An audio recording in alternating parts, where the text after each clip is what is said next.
Boss, saan yung pusoy? Sa kaliwa, sa kanan? Sa kaliwa. Thank you, thank you.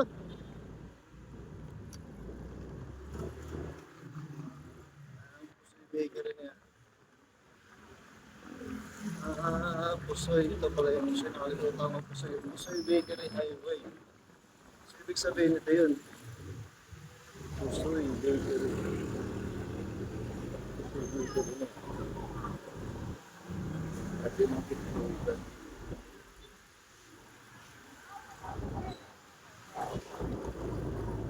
Ayun, nakita yun.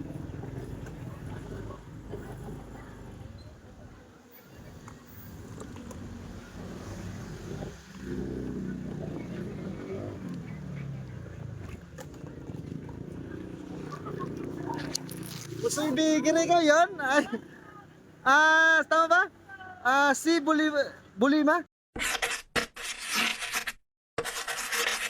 But since I survived, I realized wherever you go, that's where I'll follow.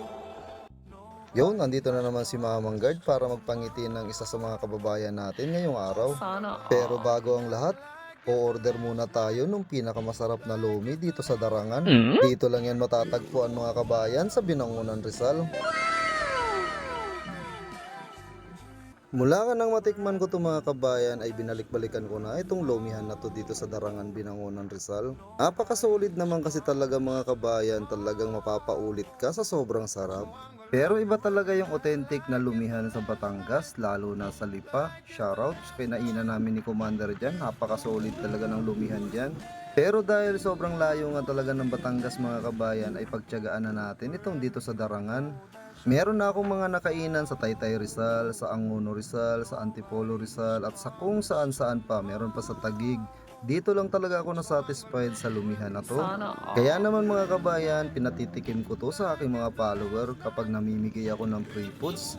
Hindi po pwedeng walang lomi Batangas galing sa Darangan, Binangonan, Rizal. Sa madalas kong pag-order sa kanila na pinapalagay ko sa takeaway tab, ay kabisado na nila kapag mag-o-order ako. Kaya sa mga gusto makatikim ng Lomi Batangas from Darangan, Binangonan, Rizal, mag-comment ka lang dyan sa baba. Isang araw ipapatikim ko rin to sa'yo. Kahit sobrang layo mo mga kabayan ay aabutin ka ni Mamang Guard. Opo mga kabayan, sisikapin natin maabot yung mga medyo malalayo talagang mga lugar. Hopefully mga kabayan, soon magpo full time na sa pamimigay ng free food si Mamang Guard. Sa ngayon kasi mga kabayan, kailangan ko muna magtrabaho ng marangal. At syempre, part-time ko lang itong pamimigay ko ng free foods. Mula nga nung nasa ibang bansa pa ako hanggang makarating ako kung saan saan at nakauwi ako dito sa Pilipinas ay nadala ko talaga yung pamimigay ng free foods. Sobrang dami nga nagtatanong mga kabayan bakit ko daw ginagawa ito. Simple lang po yung dahilan ko kaya ginagawa to. Namimigay ako ng free foods mga kabayan para makapagpangiti ng kapwa ko. At syempre blessing yun galing kay Lord. Kaya kayo mga kabayan, maging mabuti kayo sa kapwa nyo. Si Mamang Guard kasi mga kabayan, hindi ganun kabuti sa kapwa. Kaya ngayon, sinisikap ko talaga maging mabuti sa kapwa. Mabuwas-buwasan man lang yung pagkasalbahe ko. Ganun pa man mga kabayan, sinisikap talaga ni Mamang Guard na maging mabuting tao at syempre maging mabuti sa kapwa. Yun kasi talaga ang misyon ko sa buhay, makapagpangiti ng kapwa ko. Kaya sa pamamagitan ng pamimigay ng free foods, kinakarir na talaga ni Mamang Guard yung pagiging mabuting tao.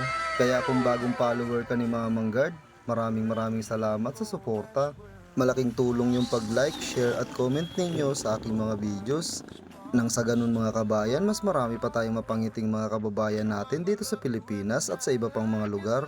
Yun po kasi talaga ang misyon ko, makapagpalaganap ng kabutihan sa kahit maliit na paraan. Kaya kapag napanood mo tong video ni Mamang Guard, baka pwede mong mag-like, share at comment ka naman dyan kung taga saan ka, para malaman ko kung hanggang saan umaabot yung mga videos ni Mamang Guard. Nakakatuwa nga talagang isipin mga kabayan kasi nakailang FB page na ako. Yung huli kong FB page mga kabayan, tinake down ni Facebook yun. Meron kasi ako nagawang isang malaking violation, major offense yun mga kabayan. Meron kasing nag-donate sa akin mga kabayan na box ng mga gamot pang maintenance sa high blood at saka diabetes. pinamigay ko lahat yun mga kabayan at pinost sa Facebook ko. Ang problema mga kabayan, bawal daw pala kay Facebook yun, kaya ayun, naban si Mamang Guard. Ganun pa man mga kabayan, hindi ako sumuko at eto, nag-umpisa ulit tayo from the scratch. Kaya maraming salamat sa 50k followers mga kabayan. More followers pa sana para mas marami pa tayong mapangiting mga kababayan natin. Boss, natin loongin yan dito sa books.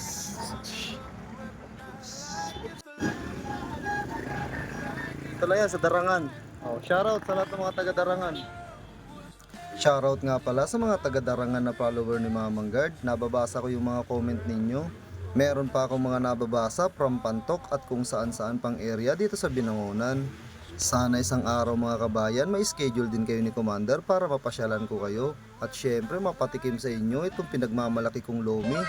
Loming Batangas from Darangan, Binangonan, Rizal. Sana all. Kaya sa mga gusto makatikim ng Loming Batangas dyan, antay-antay lang. Hahanapin ko ang bahay mo isang araw. Basta ang sabi ko sa inyo lagi mga kabayan, huwag niyong papahirapan si Mamang Guard nyo. Lagi niyong i-comment yung kompletong address nyo. At syempre, lagyan nyo ng landmark o kaya naman yung pwedeng i-search sa Waze o kaya sa Google Maps. Kapag napadaan nga pala kayo ng Quarry Road mga kabayan, wag niyong palalagpasin yung pagkakataong tumigil dito saglit. Sobrang ganda kasi talaga ng tanawin dito.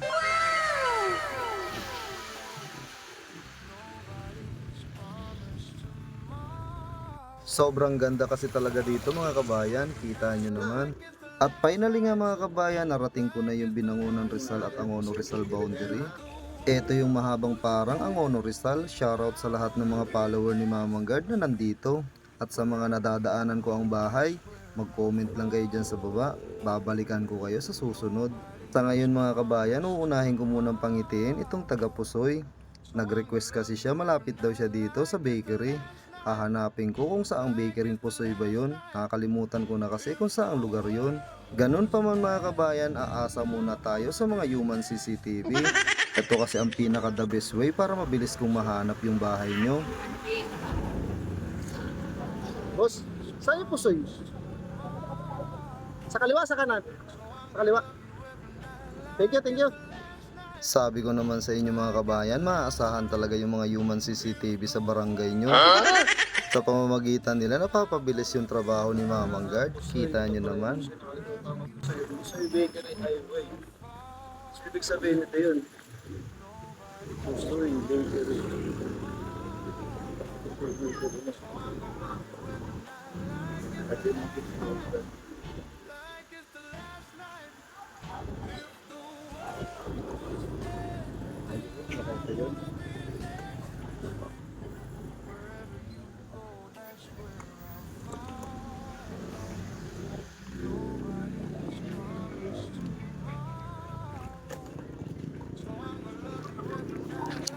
Pusoy Bakery ka yan? Tama ba? Si Bulima? Ayan, nandito na tayo yun. Ang bilis mo naman mahanap, di ako nahirapan ha. Ayan, nandito tayo ngayon sa isa sa mga follower ni Mamang Guard. Ayan ha. Pusoy, shoutout sa mga taga Pusoy. Meron ka cook food saka isda. Ayan. Thank you po. Galing kasi ako doon. Thank you po. Thank you po sa mga sponsor. Thank you po. Ayan, sa mga gusto ng free foods, follow nyo lang si Mamang Guard. Mag-comment lang kayo dyan sa baba. Thank you.